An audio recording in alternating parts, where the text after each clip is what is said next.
Bom, boa noite. Meu nome é Victor e eu sou da graduação, estou no sexto semestre.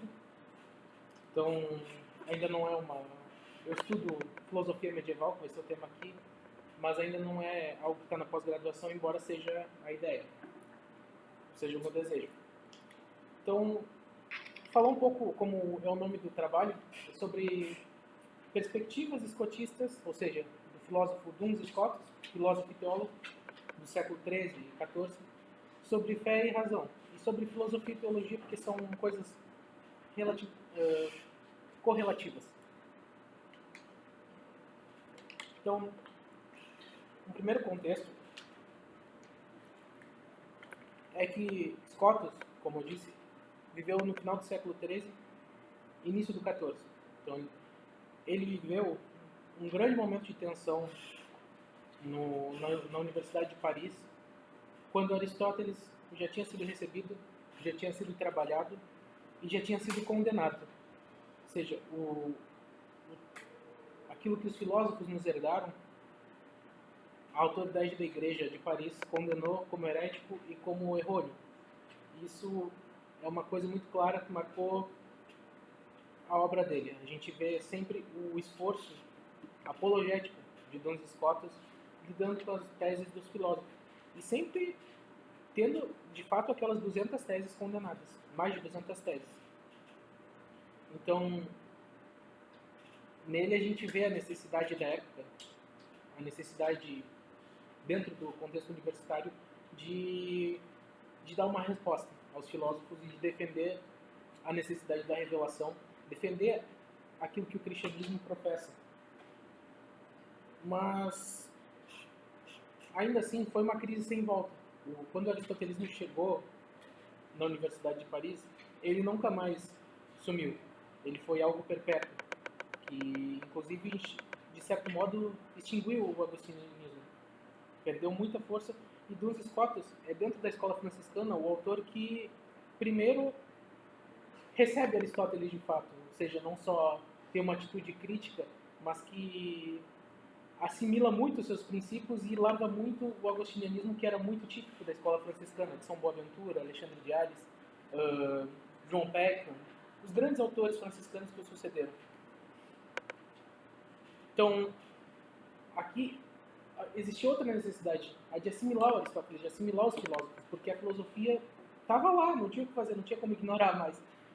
Então, a gente vê, em suma, que, por um lado, era preciso delimitar o conhecimento da metafísica, o conhecimento da filosofia, para que ela não virasse a teologia, para que ela não engolisse a teologia, mas, por outro lado, a gente precisava também fazer metafísica, porque era uma exigência da época até para precisar a teologia, né? Para a gente compreender melhor a nossa fé, ou para compreender melhor como acontece o discurso teológico, porque ele trabalha com categorias que muitas vezes falam de entes transcendentes, ou seja, Deus é algo que transcende a nossa experiência, e mesmo assim a gente fala dele, ou seja, a gente, em que medida isso é possível? Isso, a resposta para isso envolvia necessariamente a metafísica, a própria pergunta, a própria resposta para isso já era uma atitude filosófica, ou seja, existe essa tensão aqui.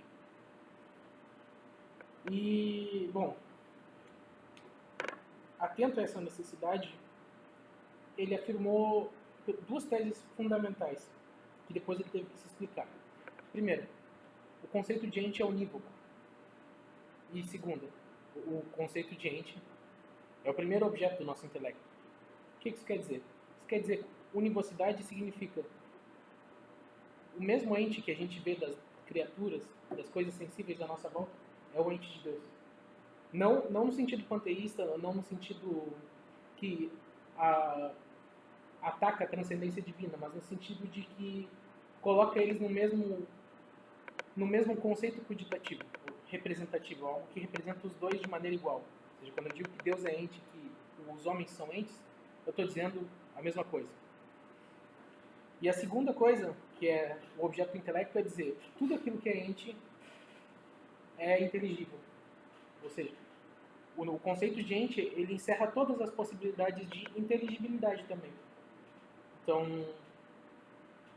a consequência clara que parece sair daqui, que sai de fato por Scotus é que Deus é inteligível para nós. E nessa vida, não é no paraíso, nessa vida nós conseguimos ter algum conceito de Deus. Nós conseguimos conceber a Deus. Só que isso, de novo, isso gera um problema, porque aí parece que a teologia, a revelação, a fé são coisas vãs, já que a razão tem, por si, pelos seus próprios meios, como alcançar a Deus, como alcançar o conhecimento de Deus. Então, a alternativa que sobraria nesse caso parece ser que a teologia é só para os rudes, mas que os esclarecidos não precisam de fé, não precisam fazer teologia. Se eles têm filosofia, eles já atingiram verdades mais elevadas sem o auxílio de uma revelação.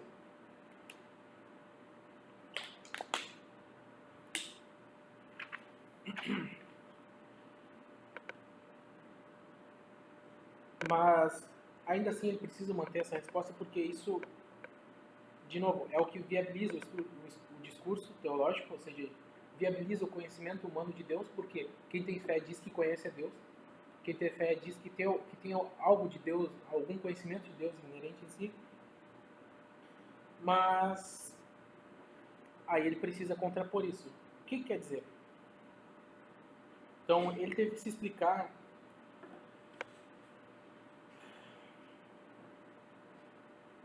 na medida que ele foi mal compreendido, porque parecia, e ele explica, que não é que conhecer, ter um conhecimento do conceito de ente, vai nos levar ao conhecimento de Deus. Porque justamente, como o colega falou aqui na apresentação do Spinoza, quando a gente vai abstraindo, a gente vai falando de coisas cada vez menos precisas. Cada vez eu digo menos. Ou seja, quando eu pego o Victor, e eu digo que o Victor é um homem, eu já estou abstraindo a individualidade dele. Quando eu digo que ele é animal, eu estou abstraindo já a humanidade dele. Eu estou dizendo que ele é um animal. Não estou dizendo se é um cão, um gato ou um homem. Quando eu digo que ele é ente, eu cheguei naquilo que é mais simples possível, naquilo que é mais geral, que diz menos, mas que por sua generalidade consegue abarcar todo o ser. Ou seja, dizer que eu tenho um conhecimento do conceito de ente não é dizer que eu tenho conhecimento de toda a realidade perfeitamente, mas só que eu tenho essa possibilidade por causa de uma base conceitual que é um conceito simplíssimo, um conceito que nos propicia formar conceitos nesse sentido, no sentido de que nada vem do nada, a gente precisa da experiência para formar conceitos. E bom, então, de novo, o que ele afirma aqui sobre a universalidade do ente não é o mesmo que dizer que o naturalismo dos gregos, dos árabes, ou seja, não é o naturalismo de Aristóteles, de Averroes, mas é simplesmente uma delimitação daquilo que o homem pode, no atual estado, conhecer. O homem peregrino, como ele fala, o homem peregrino, é outra palavra que apareceu, mas que aqui significa o homem nesta vida, o homem que não está nem no paraíso com Deus, e nem o Adão que foi criado no jardim do Éden, que tinha dons especiais, porque ele conversava com Deus. O peregrino aqui é o homem caído, é o homem que perdeu a graça de Deus, em certo sentido, e que só conhece a Deus pela fé. Conhece o Deus cristão, o unitrino, só pela fé. Então, ainda assim se mantém nele uma clara desconfiança da razão, uma clara antipatia com o esforço dos filósofos e com as teses dos filósofos gregos e árabes, no sentido de que eles foram muito pretensiosos. Eles quiseram falar de coisas que eram muito elevadas e cometeram erros. E isso, de novo, em ordem ao que aconteceu na condenação de 1277. Essa tensão, ela se manifesta maximamente em Scotus entre, por um lado, defender o conhecimento de Deus que o homem pode ter nessa vida e, por outro lado, a dificuldade e as inúmeras incapacidades do homem desse mesmo conhecimento, ela se manifesta principalmente em duas obras, que são os dois tratados de Scotus. São os dois tratados independentes. O primeiro é o De Primo Principio, que é um tratado onde ele vai fazer teologia natural, ou seja, ele vai se propor a provar a existência de Deus, a provar a sua infinitude, sua unidade, sua simplicidade, sua unicidade numérica, ou seja, só existe um Deus. Todas essas coisas pela razão. Mas o teorema ele vai assumir justamente a postura contrária. E aí parece que ele está se contradizendo, porque ele está dizendo: não pode ser provado que Deus existe, não pode ser provado que Deus é infinito. Citando, aliás, lendo a citação, a última citação do De Primo Principio é essa: Tu és o Deus único, e fora de ti não há outro, como dissestes pelo profeta. E aí ele acrescenta: e não creio que faltem razões para provar esta conclusão. Ou seja, aqui ele está dizendo: creio que está tudo provado, não faltam razões para assumir essa conclusão. Aqui existe um esforço genuíno de conhecer a Deus pela razão, e ele expressa isso em todo o tratado. Mas quando a gente chega no teorema, também lendo a citação, não pode ser provado que Deus é infinitamente, aliás, é intensivamente infinito. Não pode ser provado que Deus é vivo, que é outra coisa que ele prova no De Primo Principio. Ele prova que Deus é um ser dotado de vontade e inteligência. E aqui no teorema ele diz: não pode ser provado. E aí, não pode, portanto, ser provado que Deus agora é. Deus não pode ser provado que Deus existe, falando de maneira mais simples. Ou seja, o que num tratado se encontra, no outro é negado. Então, a gente vê aqui perspectivas diversas. Porque, por um lado, a gente... Tá, obrigado. Por um lado, a gente vê o esforço de um teólogo cristão defendendo o papel da revelação. Por outro lado, também como teólogo cristão, ele quer se elevar pela razão natural também. Porque esse era um esforço genuíno que a gente encontra já em Agostinho, de, pela razão, conhecer a Deus, se elevar a Deus também para amá-lo. E no teorema, ele está se colocando contra a tradição, contra o que chegou dos gregos e dos árabes, e criticando, basicamente, tudo que veio antes dele. Então, para concluir, para demonstrar talvez um pouco isso, a gente pega duas citações, uma de cada um desses tratados. Na primeira, do De Primo Principio, ele começa o tratado assim: Faz, Senhor, primeiro princípio de todas as coisas, que eu creia, compreenda e exprima o que for do agrado de tua divina majestade, e sirva para elevar-nos a mente à contemplação de ti. Continua. Ó Senhor, Deus nosso, quando teu servo Moisés te perguntou a ti, doutor veracíssimo, qual é teu nome, para que ele, por sua vez, pudesse dizê-lo aos filhos de Israel, tu, que conheces a capacidade do intelecto humano com respeito a ti, deste-lhe-o a conhecer respondendo: eu sou aquele que sou. Tu és o verdadeiro ser, tu és o ser total. Isto que creio é o que, se me fosse possível, gostaria eu de compreender. Ajuda-me, Senhor, em minha inquirição sobre o alcance da nossa razão natural no conhecimento do verdadeiro ser, que és tu, e começarei pela noção de ente que de ti predicaste. Ou seja, aqui ele já colocou logo nas primeiras palavras que ele está fazendo teologia natural, ou seja, filosofia, metafísica, para conhecer a Deus.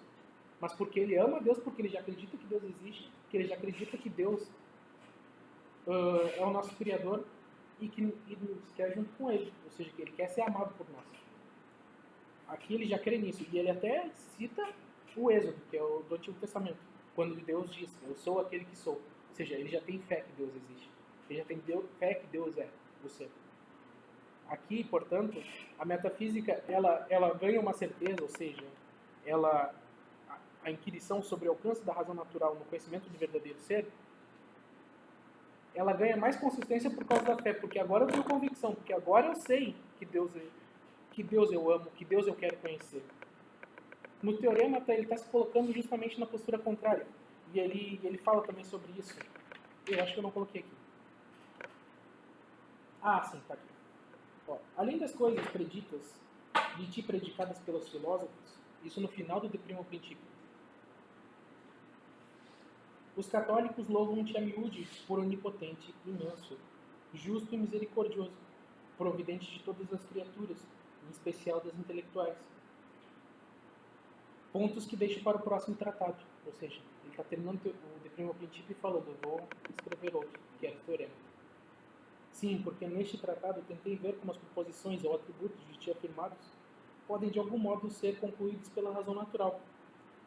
No tratado seguinte, estudarei os atributos que são objetos da fé, atributos que a razão se torna cativa, mas que para os católicos são mais certos, porque não se fundam em nosso intelecto, que enseguecem e hesitam em muitos assuntos, fundando-se antes, firmemente, em tua solidíssima verdade. Ou seja, aqui ele está fazendo uma distinção no teorema, ele está se colocando como um filósofo abandonado à sua razão, como dizia São Boaventura. Ele abstrai, digamos, eu não tenho fé, vamos ver até onde eu consigo chegar, tá bom? Então tá. Pode encerrar? Tá. Ou seja, suponhamos que eu não tenho fé, vamos ver até onde eu chego. E aí ele começa a ver que ele depende de muitas suposições que seriam difíceis de provar pela razão natural se ele não tivesse toda aquela convicção que ele tem por causa da sua fé. Ele esclarece isso, mas não vai dar tempo de eu ler. Mas aí ele chega. Ele, depois de mostrar os pressupostos da metafísica nos teoremas, ele diz, então, ele seria perfeitíssimo, ele, Deus, e sumo em toda a diferença do ente. Isso é uma coisa importante da metafísica que não vai dar tempo. As quais, simplicitor, importam alguma perfeição, das quais são o uno, o verdadeiro e o bom, necessário, etc. Porque qualquer uma destas é uma perfeição de algum modo, tão comum ao primeiro quanto aos outros. Ou seja, aqui ele também está falando da capacidade de a gente conhecer por meio daquilo que é comum a Deus e às criaturas. Tão comum ao primeiro, que é Deus, quanto aos outros, suas criaturas. E aqui acaba aquilo que é cognoscível de Deus pela razão natural e necessária.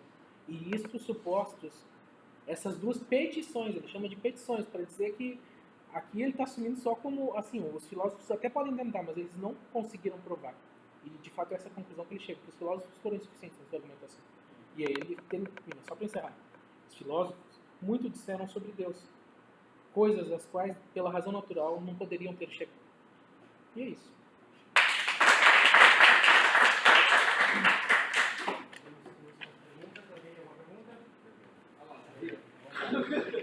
É que eu fiquei pensando assim, porque eu acho muito interessante a filosofia. O Deleuze gosta muito, porque ele diz que ele pensa uma univocidade do ser, e o Deleuze teria sido o primeiro a pensar essa univocidade, depois Spinoza e depois Frege. Sim. Só que parece que quando eu generalizo tudo e chamo de ente, parece que eu também posso chamar de ente uma coisa que está só na minha imaginação. E ao mesmo tempo, parece também que como é que eu consigo fazer uma ideia clara de algo que é totalmente distinto da minha natureza? Porque se Deus é transcendente ao mundo, então parece que ele é como se... ele é outra coisa, ele não é o mundo, né? Sim. Então como é que eu consigo fazer uma ideia simples disso? Sim. Tá. São duas coisas bem... mas é uma coisa que ele se preocupou em responder as duas, né? Então, sobre a segunda, sobre a transcendência divina, ele tenta mostrar que pensar sobre o ente, aliás, que predicar o ente de Deus não é a mesma coisa que predicar, por exemplo, a humanidade de mim e do Pedro. Ela tem um outro tipo de comunidade que é, de certo modo, indiferente a qualquer diferenciação. Ou seja, aqui, o ente, ele é pensado... Cara, é muito complicado. Mas ele é pensado como... Como é que eu vou explicar isso? Ele já é chamado de conceito transcendente por isso. Porque ele faz essa distinção entre conceitos transcendentes e conceitos categoriais. Ele transcende as categorias o modo como ele fundamenta isso é distinguindo, apontando a infinitude de Deus. Ou seja, a infinitude de Deus é o que não cabe em conceitos. Ou seja, quando eu digo que Deus é um ente, estou falando de um ente infinito. E aí, o fundamental para entender isso, para preservar a transcendência divina, tá na sua infinitude. Ou seja, porque uma infinitude, ela não se mistura com a natureza, né? Em Spinoza talvez seja até o contrário, eu não conheço muito. Mas assim, justamente... A própria natureza que é infinita. Exatamente. Mas aqui não, aqui ela não se mistura com um mundo que é finito. Um mundo que sempre vai ser finito. Ou seja, só a infinitude dele já é motivo suficiente para preservar sua transcendência. E eu poder predicar dele e de mim o ente, só significa que existe algo que é abstraível da intensidade. Ou seja, infinitude aqui está associada à intensidade do ser. Deus é intensivamente infinito, aquilo que ele nega em teorema. Mas que é o que é essencial para entender a sua transcendência, mas também sua inteligibilidade. E é por... Só para falar o que é essa intensidade, tem a ver com a potência de Deus? Ou é diferente? É uma atualidade sem fim, sem nenhuma circunscrição. Ela é ilimitada em si mesma. Mas é mais difícil ir para além disso. Agora, sobre o ente de razão, né, que era como os medievais chamavam, é interessante porque existem duas respostas. A primeira é que existem duas definições, gente. A primeira é aquelas coisas que existem. E aí, nesse caso, um ente de razão não é um ente, mas de outro modo, e do modo mais perfeito de definir o ente, ele é definido como possibilidade. Ou seja, se tu imagina um unicórnio é de certo modo um ente porque ele não contradiz o ser. Ele é o concebível. Então, tudo aquilo que é inteligível de algum modo, mesmo que não exista na realidade, é ente. Nesse sentido. Então, quando eu digo ente, eu quero dizer poder ser. É isso. É isso? Alguém tem mais alguma pergunta? Quanto tempo tem? À vontade. Bom, primeiramente, parabéns pela apresentação. Obrigado. E eu queria perguntar se nessa relação dessa crítica de um excesso de abstração, que na verdade esse excesso de abstração pode ser também um pensamento crítico, né? A possibilidade de pensar as coisas. Pensar na relação da física, da realidade, com uma razão. Que ele, pelo que eu entendi, ele ainda vai defender uma noção dessa, de uma abstração, mas em relação com a realidade, né? Com essa possibilidade de conhecer os entes. Nessa redução do que é comum, né? Propriamente as coisas são entes porque são imaginativas. Claro. Então, talvez nessa redução pelo que conheço e uma relação até de praxis, pela noção da atividade, que se mostra pela aletheia, como um desvelamento das coisas, através dessa revelação que se percebe, propriamente de Deus, da fé, talvez isso não culminou para uma noção da história, de como isso tudo se construiu, que vai se trazer pelo capitalismo, pelo secularismo, pela ação moral, pela vontade, tomando todas essas questões que a igreja conduzia na história. E isso faz uma possibilidade da redução da noção que todos os entes são mais semelhanças de Deus, porque aí vai dar uma causa eficiente para a noção de Deus. Sim. Então, essa crítica ao excesso de uma abstração, talvez não foi pensada uma possibilidade da abstração ser a razão dessa metafísica, como uma necessidade, o conhecimento do ser propriamente. Sim. Eu quero trazer essa possibilidade, que na verdade o excesso da razão ele não é tão crítico, assim. Talvez nesse momento, mas a história continua em outra. Eu diria que o problema dos filósofos prescóticos não é que eles abstraíram, ou que eles usaram de conceitos abstraídos, maximamente abstraídos, né? Porque a metafísica ela trabalha com o conceito de ente. Ela é a ciência do ente enquanto ente. Mas o problema está em tu achar que porque tu tem um conceito de ente, tu pode conhecer todos os entes perfeitamente. E não é verdade. Não é verdade. E esse era inclusive uma das implicações, um dos problemas do averroísmo. Ele dizia, olha, a natureza humana tem por si todos os meios para conhecer as verdades elevadas. Ou seja, conhecer Deus e os anjos. E por isso ela não precisa da graça muito menos a revelação para que o homem seja feliz. O Scott diz não, porque nós só conhecemos essas coisas por razões gerais. Ou seja, justamente porque elas são razões gerais, abstratas, elas não conseguem nos proporcionar nenhum conhecimento claro. Como São Paulo fala no Novo Testamento, veremos Deus face a face. Nós não vemos Deus face a face no atual estado. Eu não sei se eu respondi exatamente o que tu queria, porque tu trouxe muitos elementos, mas continue. Não, é que acho que é melhor eu explicar de outra forma, é mais longo do que eu queria trazer. A questão é que como essa possibilidade de eu aprender a conhecer os entes que eu conheço propriamente, então essa possibilidade desse aparecimento desvelado do que é comum, são os entes que são todos comuns, vai ser mais semelhança. Isso não culmina numa apreensão, num domínio que se faz pelo conhecimento desses entes. Então, esse domínio vai estar como uma apropriação numa relação prática, de prática poética, na significação histórica, que vai culminar na questão que eu tratei, assim, do capitalismo vai surgir. Isso Sim. vai reduzir o poder que Deus exercia assim, como moralmente, uma bússola moral, ética. Pô, eu vou ser muito franco, eu não sou capaz de responder essa pergunta, cara. Mas tá. Posso pesquisar mais e, como a gente é colega, eu posso tentar te responder depois. Então, a primeira questão é a seguinte: você produz duas obras do mesmo pensador, né? Sim. E aqui há um movimento da passagem de uma maneira de pensar para uma outra forma de pensar, Sim. ou ele está fazendo apenas um exercício da razão? Eu diria que está muito Boa associado. pergunta, né? Sim. Exercício da razão, eu diria que é principalmente o de primo princípio, porque ele está querendo ver até onde a razão chega. Mas no teorema, ele tá mais preocupado com as nossas condições atuais, com o homem como peregrino, entende? Não mais como... Não é só um exercício da razão, mas é dizer o homem peregrino, o homem tal como eram os filósofos, sem fé, ele é muito limitado, ele é muito mais limitado do que o teólogo cristão, que tem fé. Acho que é isso. Se tem mais alguma pergunta, assim...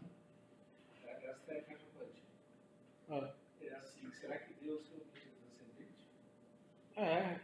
Para ele tem que ser. Será?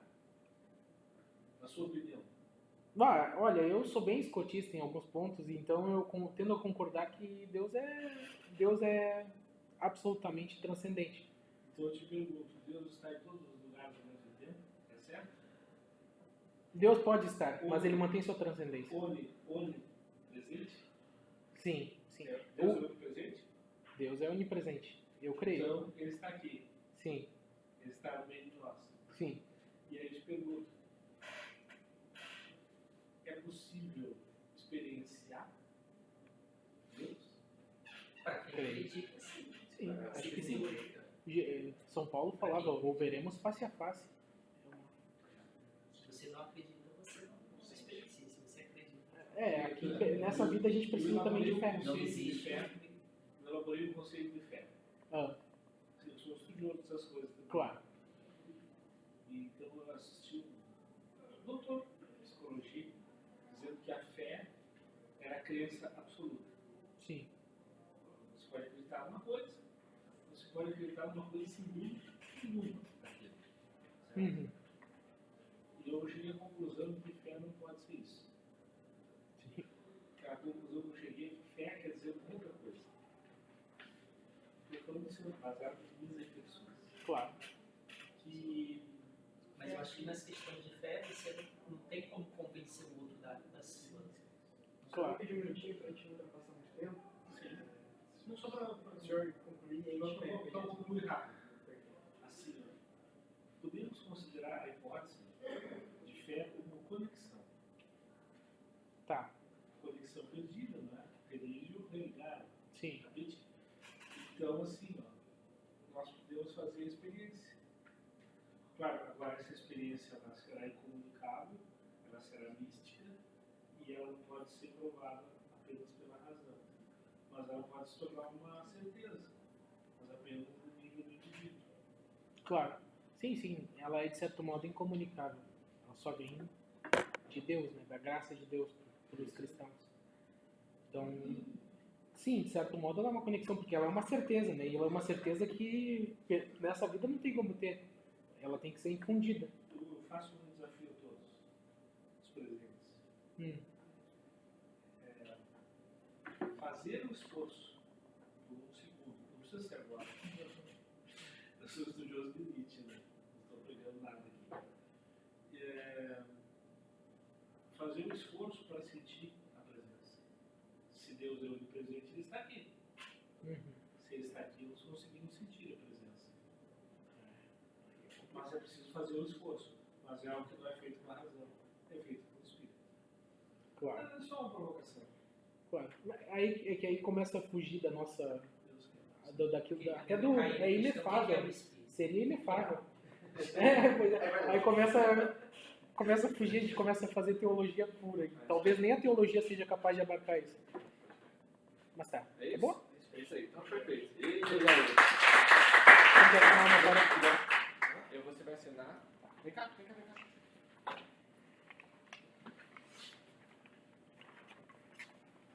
Assina aqui rapidão. E agora todo mundo olha pra câmera e sorri.